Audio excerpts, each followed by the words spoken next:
آج امت مسلمہ کے لیے افسوسناک خبر ہے کہ اسرائیل کی پارلیمنٹ میں ایک بل منظور کیا گیا ہے جس میں یہ لکھا گیا ہے کہ اسرائیل کی قید میں جو قیدی ہیں فلسطینی ان کو سرعام پھانسی دی جائے گی۔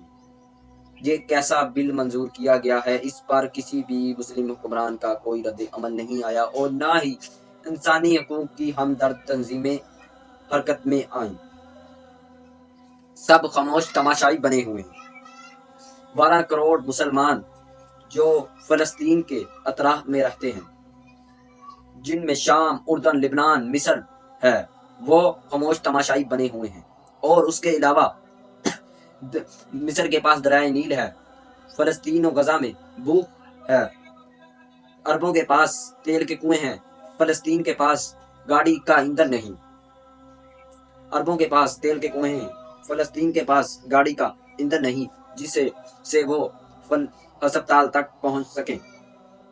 تاریخ میں یہ بھی لکھا جائے گا کہ مسلم ممالک کے پاس 50 لاکھ سے زائد فوجی لشکر تھا، لیکن مسلمانوں کا وہ لشکر فلسطین کی مدد کو نہ گیا۔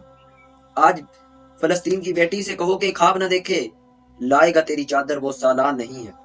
کبھی ایک بیٹی کی فریاد پر محمد بن قاسم نے لشکر اتار دیا تھا، اور کبھی ایک عورت کی عزت کی خاطر نبی کریم صلی اللہ علیہ وسلم نے پورے بنو کین یہودی قبیلے سے اعلان جنگ کر دیا تھا۔ کبھی عمر بن عبدالعزیز نے ایک نبینہ فرد کی خاطر پوری مملکت ریاست کو داؤ پر لگا دیا تھا۔ کبھی مسلمان تھے جن میں غیرت ہوا کرتی تھی، امیت نام تھا جس کا گئی تیمور کے گھر سے۔ آج بت صنم خانوں میں کہتے ہیں مسلمان گئے، اے خوشی ان کو کہ کعبے کے نگہبان گئے، منزلے دیر سے اونٹوں کے خود ہی دان گئے، اور اپنی بغلوں میں دبائی قرآن گئے، ہاتھ بے زور دل اتحاد سے کھگر ہیں۔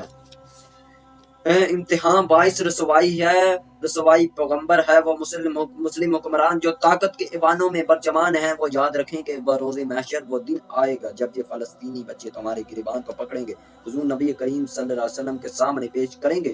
اس روز تمہارے پاس کوئی عذر نہیں ہوگا، اس دن کیا جواب دو گے؟ جہاد فرض ہے، فساد نہیں۔ یہ بات یاد رکھنا میری۔ اور ایک شعر میں کہتا ہوتا ہوں کہ دواؤں سے ختم ظلم گر ہوتا، دواؤں سے ختم ظلم نہ ہوتا، بحکم خدا کرو جہاد فی سبیل اللہ۔